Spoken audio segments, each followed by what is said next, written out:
Alrighty, so last week I decided to start finally doing weekly DraftKings videos for the NFL Millionaire Maker contest.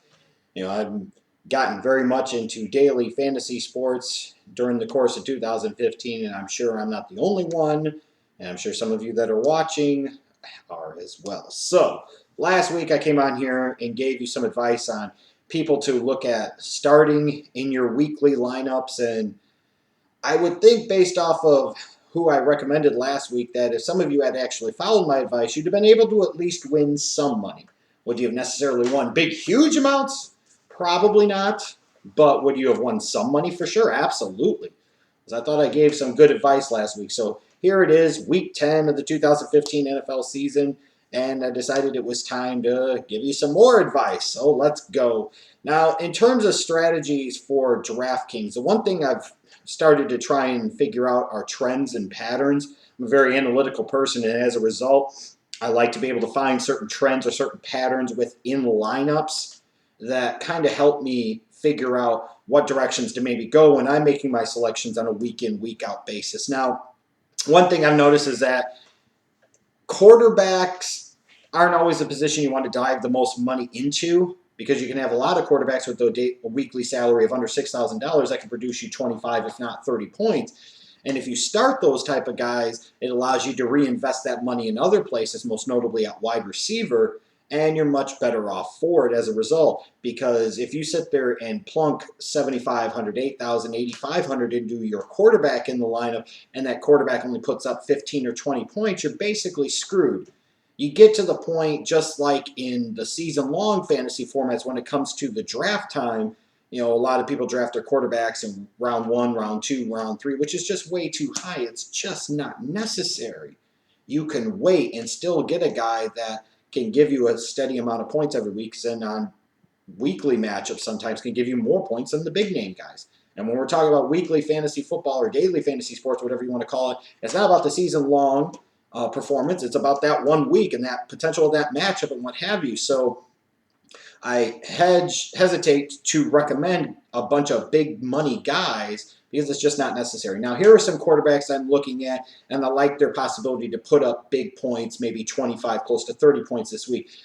In terms of a big money guy, I've got to go with Drew Brees. I mean, I could maybe side with Aaron Rodgers as well going up against the Detroit Lions, but I'll go with Brees because his performance in recent weeks has been really, really good. He's going against a Washington Redskins secondary that is not good at all. You would expect the Saints would throw the ball a lot like they consistently do. And while it's not always the easiest to pick which of Drew Brees' targets is going to have a really big week, you can at least consistently count on now, it looks like, again, Drew Brees putting up big numbers. If his salary goes much higher than this, then you probably want to step away from him.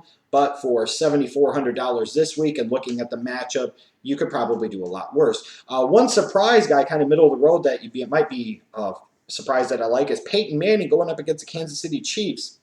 The Kansas City Chiefs give up a lot of yards through the air. A lot of yards through the air. They're pretty good against the run, which means that, for my money, the Broncos might have to throw a little bit more in order to win this game. Now, earlier on this year, when they played on Thursday night, Peyton Manning had a decent game. Some may say his best game of the entire season when he took on that Chiefs defense. And even heading into a game with a questionable Emmanuel Sanders, I look at the potential here for Peyton Manning at $6,200 going up against a pretty good matchup in that Chiefs secondary. You could probably see a really big day coming for a guy like a Demaryius Thomas. This might not be a bad time to gamble on Peyton Manning, in part two because of the fact that he's about to set a couple of records. And it seems like when Peyton Manning plays these games where he's about to set records, at least in the past, he's played really, really well. And I'm not expecting him to throw for 300 yards and 4 touchdowns here, but could he possibly throw for 300 yards and maybe 2 touchdowns? Yes, and at $6,200, he's not a bad buy. But the guys I really like this week, Blake Bortles at $5,600 for the Jaguars taking on the Ravens. The Ravens secondary is terrible. Blake Bortles has been a solid fantasy performer this year. He's a top 10 guy at the position. You would expect if there's any week that he's going to be a top 2 or 3 performer, this would be the week going against that Ravens secondary. And again, $5,600, that's a really good number. Kirk Cousins at $5,200 for the Redskins going up against that Saints secondary is a really, really good buy. Now, you've seen some games where Cousins could throw for 300 yards. Deshaun Jackson is coming back to help, so hopefully that gives him another weapon to work with in the passing game. Cousins at 5,200 is worth the gamble because of the matchup, and again, because of the fact that you could sit there and reinvest that money in other places in your lineup. Now, the running back position this week, like last week, there are plenty of guys that stood out to me that I really liked. There's not that many this week. One thing I've noticed, though, when it comes to running backs is that you don't want to tie up a ton of money into big-name guys at the running back position because it seems like the guys in the $4,000 to $5,000 salary range most weeks are the ones that end up winning people a lot of money. With that said, though, some lineups, some weeks that win big money do have at least one star back in there. So at 7,300 even, I still like Todd Gurley going up against the Chicago Bears. I think he could be primed for a big day. And at 7,300, knowing that he gets a few catches out of the backfield, a few targets each game, which I would expect to continue on Sunday, knowing that it's a point per reception when you're talking about DraftKings, Gurley at 7,300 isn't bad. I probably like D'Angelo Williams better, though, at 6,500. He had a monster week last week like I thought he was going to. Probably not to that level, but still a big week against the Raiders. Now you come into this game. Yeah, there's no Big Ben. So meaning if they got Landry Jones, they might lean on D'Angelo Williams even more. And D'Angelo Williams going up against that Cleveland Browns rush defense at $6,500. Thank you, sir. May I have another? I will take that chance all day long.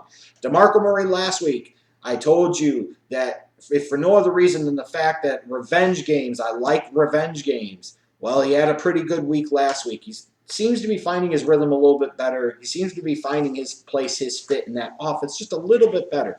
So heading into a matchup against a Miami Dolphins team that's been pretty bad against the run for the good portion of the season at $6,200, I kind of like the matchup. I'd probably feel more confident rolling with D'Angelo Williams this week, though. A couple of guys under the $5,000 radar that I like this week. I think I like James Starks quite a bit. He's taken over the starting role now for Eddie Lacy in Green Bay. Is he going to get 20 carries a game? No. Could he get 12 to 15 carries a game and maybe 5 or 6 targets in the passing game and maybe score 1 touchdown? Yes. At $4,900 at the running back position, could Starks be a guy that gives you 20 or 22 points and you'd be happy with that? Absolutely. I look at LeGarrette Blount for the New England Patriots taking on the Giants.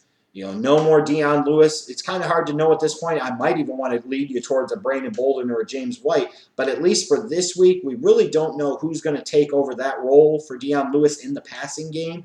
We have to have a week to see it play out. In the meantime, that means that LeGarrette Blount should get plenty of opportunities on the ground, should be a 20-plus carry guy this week, and he's a guy that can still pack a wallop. He's a guy that will definitely get some opportunities, you would think, in a goal line situation. So where he's not a big threat to score 30 points, he could definitely have the chance with 100 yards rushing and a touchdown get you around 19 to 20 points or so if he catches anything out of the backfield at all. In terms of wide receivers, there's a few wide receivers I really like this week. Demaryius Thomas, especially with Emmanuel Sanders being questionable, on top of the fact that Thomas only has 1 touchdown catch this year. Peyton Manning's about to set some records, and he's going up against that Chiefs secondary. I wouldn't be surprised at all if this was a really, really big week for Demaryius Thomas because he'll clearly be the #1 option in the passing game for Peyton Manning. I look at Mike Evans for the Tampa Bay Buccaneers taking on the Dallas Cowboys. You look at this matchup and you say, the Cowboys haven't been horrible against #1 wide receivers, which is true. And, Evans has had some good weeks and some really, really bad weeks. I look at the fact that last week he had 8 catches. I think it was like 150 yards, but he still dropped like 6 passes. So imagine how productive he would have been. Vincent Jackson is out again. Austin Seferian-Jenkins still isn't back, meaning that, you could look at guys like Adam Humphries and other scrubs in the Tampa Bay Buccaneers receiving corps, but Mike Evans is going to get a lot of opportunities. He should see a ton of targets. And when all things are equal, you play targets because targets mean more opportunities for catches, more opportunities for yards, and more opportunities for touchdown catches. And a guy like Mike Evans should have plenty of those opportunities in week number 10. I love Allen Robinson's matchup for the Jaguars taking on the Baltimore Ravens. Again, the Ravens secondary is doo-doo. Allen Hurns is questionable with the foot problem. Allen Robinson should seem, in theory, even at 6,700, to be a big play this week. I kind of like Jarvis Landry's matchup for the Dolphins taking on the Eagles. The Eagles struggle against #1 wide receivers. Landry is their #1 wide receiver in Miami. 6,700 is a bit of a high price, but knowing he occasionally gets utilized in the running game, knowing that he will get a lot of targets, means that he could have a nice day as well. I do like, kind of as a bit of an under-radar flyer, a couple of guys. #1, I like Deshaun Jackson at 5,400. At some point in time, he's going to have a big game this year, and coming up against the Saints secondary in Week 10, this is as good a week as any to have it. And at $5,400, it could be a really good value. Willie Snead for the New Orleans Saints. He's the guy with the most targets and the most receptions this year for the Saints. He's become a trusted weapon for Drew Brees. Doesn't get a ton of red zone targets and opportunities, but if you're looking for somebody to double up with Drew Brees, if you've got him as your quarterback, some might look at Ben Watson. He's a good play this week, I think, as well. Willie Snead, even more so than Brandon Cooks, I think is maybe the way to go, especially because Snead comes about $1,100 cheaper. Kamara Aiken for the Ravens. We can talk about the Ravens and their bad secondary. It's not like the Jaguars have a great secondary. And with no more Steve Smith, you would expect, of course, I say Kamara Aiken, and then it'll be Chris Givens that goes for over 100 yards and a touch. But you look at Kamara Aiken, 4,500. You'd have to expect at some point in time he's going to have a game where he gets a lot of targets and a lot of catches and a lot of yards. And since he's a bigger target, he might get a target or two in the red zone. 4,500, a good play. And so is Corey Brown, Philly Brown of the Carolina Panthers. I think he's established himself. I know Devin Funchess just had a nice game against the Packers. When you're looking for somebody else in that Carolina passing game, other than Greg Olsen, and you want to look at somebody that's a really good potential value, there's a lot of risk here because there's a risk he doesn't do anything. But if you're willing to gamble at 3,100, Corey Brown might be a play for you this week. In terms of tight ends, I like Delaney Walker at 4,700. He's going to get plenty of targets, you would think. Jordan Reed at 4,600, again, going against the Saints. I expect Cousins to have a decent day. I would expect Jordan Reed to still have a decent day. Ben Watson of the Saints going up against the Redskins. Again, the Redskins are not good on defense in the secondary.